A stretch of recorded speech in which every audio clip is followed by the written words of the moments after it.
Recently, my office indicted an illegal immigrant named Ishmael Ortega Hernandez for the murder of his girlfriend in front of her 2 children. He sought refuge in a sanctuary city because politicians like Representatives Grijalva and Ansari have made people believe that they are safe in those cities. I'm here to let you know that they are not. There are no sanctuary cities in Arizona. With this partnership, if you commit a crime in Pinal County, we will hunt you down no matter where you go and prosecute you to the fullest extent of the law. Human smuggling is an evil, and we will not only prosecute those who participate in such activities, but my office is also planning to pursue legislation to call it what it is. It's modern-day slavery. Did you watch that? Did you actually watch him standing there with that prosecutorial sneer, that perfectly practiced expression of righteous fury, speaking about hunting down immigrants like they're prey animals, while having the audacity to invoke slavery, actual slavery, the transatlantic horror that built this nation on black bodies, to describe the very people fleeing violence and economic devastation that American foreign policy helped create in the first place? Because let's be absolutely clear about what just happened in that clip, and what's happening right now across Arizona and across this entire country as 287-gram partnerships have exploded to over 1,000 agreements with state and local law enforcement agencies, a 641% increase, under this administration, turning your local sheriffs and police departments into deputized immigration agents with unprecedented reimbursement opportunities including salary, benefits, overtime, laptops, cell phones, up to $100,000 toward agency vehicles, essentially paying cops to become hunters with bounties on immigrant heads. And I need you to understand that this isn't just policy. This is the architecture of fascism being constructed in real time with your tax dollars and wrapped in the language of law and order. The prosecutor, this county attorney standing there with his chest puffed out, spotlights exactly one case, one horrific murder by an undocumented immigrant named Ishmael Ortega Hernandez, and he deploys that singular tragedy as a bludgeon against entire communities, against named Democratic representatives, against the very concept of sanctuary cities, which, and this is crucial, Arizona has already banned following the passage of Arizona SB 1070, that notorious racial profiling law that turned brown skin into probable cause. So he's literally threatening to hunt down people in sanctuary cities that don't legally exist in his state, which tells you everything about whether this performance is actually about public safety or about something far more sinister. Because here's what he's not telling you, and here's what the data screams from the rooftops while politicians like him stuff cotton in our ears. Increased concentrations of undocumented immigrants are associated with statistically significant decreases in violent crime. Immigrants are 60% less likely to be incarcerated than U.S.-born people since the 1960s, and undocumented immigrants are roughly half as likely to be arrested for violent and property crimes than the U.S.-born and relative to undocumented immigrants. U.S.-born and relative to undocumented immigrants, U.S.-born citizens are over 2 times more likely to be arrested for violent crimes, 2.5 times more likely to be arrested for drug crimes, and over 4 times more likely to be arrested for property crimes. But wait, you say, what about that murder? What about Ishmael Ortega Hernandez and his girlfriend killed in front of her children? Isn't that real violence? Isn't that suffering that matters? Of course it is. Of course every act of violence tears a hole in the fabric of human dignity and justice. But here's what this prosecutor is doing with surgical precision. He's taking one data point, one horrific tragedy, and using it to paint millions of people with the brush of criminality. He's collapsing the distinction between an individual who commits violence and entire populations.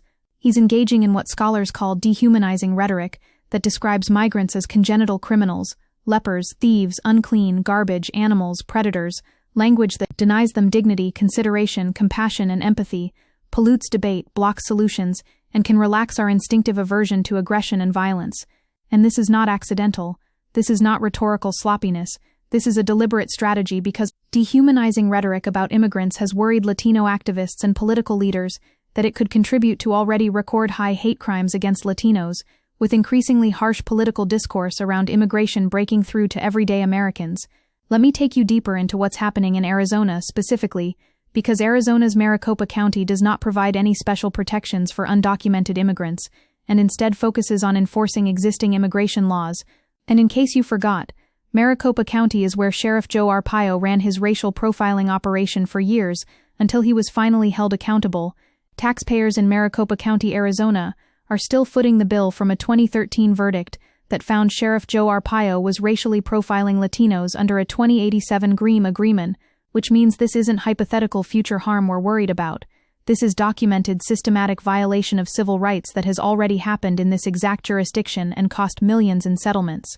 But now, under this administration, Attorney General Pamela Bondi has declared that sanctuary policies impede law enforcement and put American citizens at risk by design, and the Department of Justice will continue bringing litigation against sanctuary jurisdictions.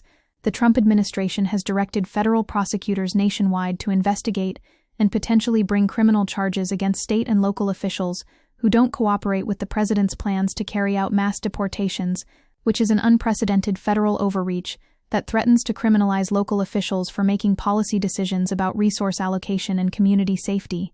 Now let's talk about what sanctuary cities actually are, because the right has successfully turned this term into a boogeyman, a specter of lawlessness haunting suburban nightmares, when the reality is states, counties, and cities have adopted policies intended to engender greater trust and cooperation between local law enforcement and communities with sizable immigrant populations, including offering English classes, issuing municipal identification, ensuring equal access to bail, establishing U-visa policies for crime victims, and training prosecutors on immigration consequences. These are policies designed to make communities safer by ensuring that immigrants can report crimes, cooperate with investigations, and access justice without fear of deportation. Sanctuary cities in the U.S. do not experience higher crime rates than non-sanctuary cities, with on average 35.5 fewer crimes committed per 10,000 people in counties that do not honor ICE detainer requests. In fact, sanctuary policies are correlated with lower crime rates at city and county levels, with New York City experiencing substantial growth in its immigrant population accompanied by declining crime rates, which completely obliterates the prosecutor's narrative about sanctuary cities being dangerous havens for criminals. But here's where it gets even more insidious.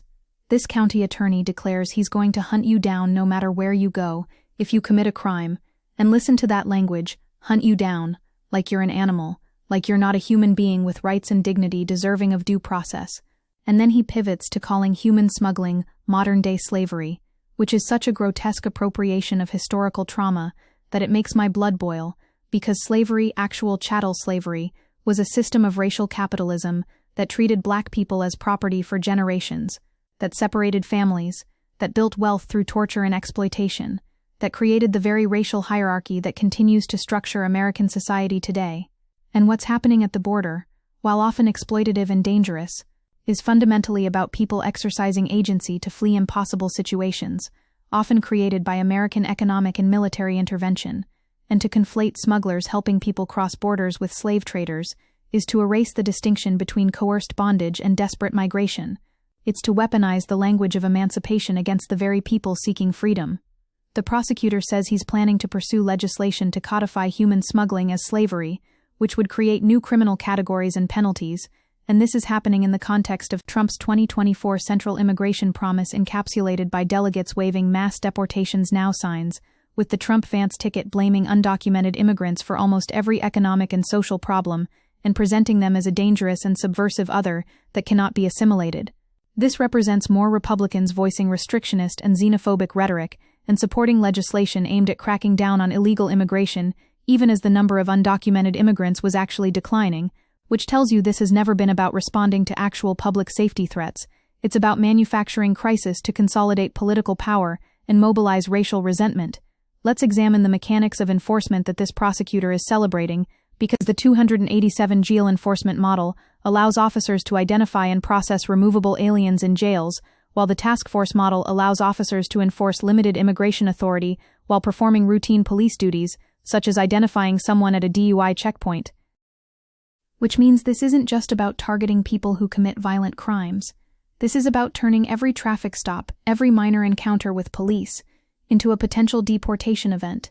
And past studies and investigations have shown that racial profiling does happen under these agreements, with officers pulling over black and brown people at increased rates, thinking they might be able to bring them to jail to get fingerprinted, as demonstrated by Department of Justice investigations in Maricopa County, Arizona and Alamance County, North Carolina, that found targeting of Latino neighborhoods and drivers. This is not theoretical. This is documented systematic discrimination enabled by federal programs that deputize local police to act as immigration agents. The reality that this prosecutor is obscuring is that Trump's rhetoric helped shift the window of acceptable language toward immigrants, making controversial practices like family separation more palatable, while the body of research is absolutely clear that immigrants are not responsible for increases in crime, though beliefs to the contrary persist as a mismatch between what the data show and what the political rhetoric says. And experts in crime statistics show that rhetoric about immigrants and crime is often exaggerated or false, with studies historically showing immigrants commit crimes at a lower rate than U.S. citizens, and no available data backing claims of a migrant crime wave. But facts don't matter when you're building a deportation machine. When federal immigration agents carry out operations like Operation Midway Blitz targeting criminal illegal aliens who flocked to Chicago because Governor Pritzker and his sanctuary policies would protect them, even though Democrat-led states like Illinois have lower rates of murder and overall violent crime than some Republican-led states, as do rates of undocumented immigrants with criminal records, yet GOP-controlled states have escaped the wrath of aggressive deportation operations. This is what Hannah Arendt warned us about when she wrote about rightlessness, about how those who find themselves in a state of rightlessness are verbally dehumanized and excluded from the perceived human community, segregated, jailed, detained, and deported, with migrants thrown outside the realm of humanity where their human dignity has been stripped away. And courts have played an essential role in shoring up the dehumanizing narratives that enable harsh enforcement practices, with the Supreme Court treating workers coming to fill jobs as threats to public safety and security, which created the legal architecture for treating immigrants as outside of the law, always threatening to it, with no legal consequences seeming too severe, the law as a threatening sword rather than a protective shield. What progressives understand and what this prosecutor is banking on you forgetting is that from its establishment, DHS has always been empowered to violate rights under the pretense of securing safety, but nothing DHS is doing is making us safer, and true security cannot be realized through oppression, dehumanization, and criminalization. Members of Congress are speaking out, with Rep. Ilhan Omar condemning the administration sending ICE to target Somalis with clear intent to intimidate and destabilize communities, saying we cannot normalize raids, indefinite detention, and deportations without due process, and highlighting the human toll of aggressive ICE operations on immigrant communities nationwide. But there's resistance, there's always resistance, because in the early months of 2025, protests and rallies have been held in cities across the country, in both red and blue states, from Alabama to Missouri to Colorado, with city parks, plazas, and streets filled with everyday people united under the common cause of immigrant rights. And the scale and cruelty of recent policies have laid bare how easy it is for abductions and deportations to occur, revealing a system already designed for dehumanization, with the current administration exploiting rather than inventing existing enforcement systems. Communities are organized Know Your Rights workshops. Employers are learning how to defend immigrant communities. ICE patrol watches have become prominent, with community members taking to streets with bullhorns searching for ICE activity and announcing its presence through loudspeakers, advising residents to stay indoors, and requiring ICE agents to have signed judicial warrants. This moment requires us to see clearly what's happening, to recognize that dehumanization is felt by immigrant populations and makes them feel like they're not part of society, more emotionally hostile, more likely to support violent collective action, and less likely to cooperate with law enforcement. With dehumanization having dual and mutually enforcing consequences, where those who dehumanize support hostile policies, and those who are dehumanized feel less integrated and support aggressive responses that accentuate existing dehumanization perceptions. This prosecutor standing at that podium is not making his community safer. He's creating the conditions for more violence, more fear, more separation, more trauma visited upon families and children who will grow up knowing that the state views them as prey to be hunted rather than human beings deserving protection. We need to understand that, in most cases, immigrants not only don't increase crime in communities, but their presence decreases crime, with the relationship near universal across the country, where communities with more immigrants have lower crime rates, especially homicide rates, and deportation can actually lead to more crime, because it removes valuable members of communities, people who contribute, and when folks are removed from these networks, communities suffer because they are resources. The prosecutor's promise to hunt people down is not a promise of safety, it's a threat of state violence against vulnerable populations who are statistically less likely to commit crimes than native-born citizens. What we're witnessing is the consolidation of an immigration enforcement regime that has ballooned from an average daily population of about 5,000 immigrant detainees in 1990 to a massive deportation apparatus with the number of participants in the 287 Green program more than doubling during the first months of Trump's second term, fueled by red states and new state laws mandating cooperation, with Florida signing the most agreements at 337 and Texas at 231, with both states signing laws requiring broad participation. This is systematic, this is coordinated, this is the deliberate construction of a machinery of displacement and terror aimed at brown and black immigrant communities. The prosecutor's invocation of slavery is particularly galling because it erases the actual history of racial capitalism while appropriating the moral weight of abolition to justify policies that are themselves deeply rooted in racial control. What we need is not more enforcement, not more hunting, not more deputizing of local police into immigration agents, but rather a fundamental reimagining of justice that recognizes America's immigration rules are unduly harsh, leading to family separation and needless suffering, with family separation baked into our immigration system as much as family unification, and acknowledges that American economic policies, climate policies, and foreign policy choices play a significant role in shaping forces that drive people from their homes in neighboring countries. Yet when displaced persons arrive at our borders, we use law as a cudgel against them and deploy legal language to mask our inhumanity. This county attorney standing there promising to hunt people down, to pursue legislation expanding criminalization, to work hand in glove with ICE, is not an aberration. He's the logical endpoint of decades of bipartisan immigration policy that has prioritized enforcement over humanity, that has built walls and detention centers instead of pathways to citizenship and integration, that has allowed politicians to scapegoat immigrants for economic anxiety created by capitalism's failures. And now we're living through the acceleration of that logic as rhetoric has had dramatic impact on public opinion, with the number of people supporting deportation of undocumented immigrants jumping from 32% to 47% between 2016 and 2024, and 55% of Americans wanting to see immigration levels decrease. But here's what gives me hope, even in this dark moment. Here's what sustains the struggle, the knowledge that throughout American history, every expansion of state power against marginalized communities has been met with resistance. Every attempt to dehumanize has been countered by movements that insist on dignity. Every wall has been met with sanctuary. The prosecutor can promise to hunt people down, but communities can and will provide refuge. The federal government can deputize local police, but some jurisdictions will refuse. The rhetoric of criminalization can saturate our politics, but the data, the evidence, the lived reality of communities where immigrants and natives work together, raise children together, build lives together, tells a different story.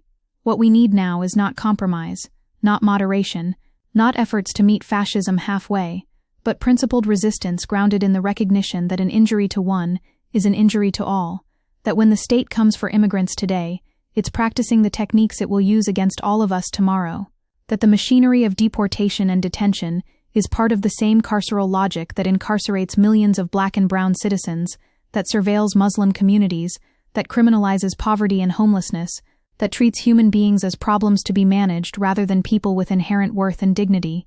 This prosecutor wants to hunt people down. We must insist on sanctuary. He wants to expand criminalization. We must demand abolition. He weaponizes tragedy to justify state violence. We must build community safety that doesn't depend on police and prisons and deportation. The choice before us could not be clearer. The moment could not be more urgent, and history will judge us by whether we stood with the vulnerable or remained silent as the hunt began.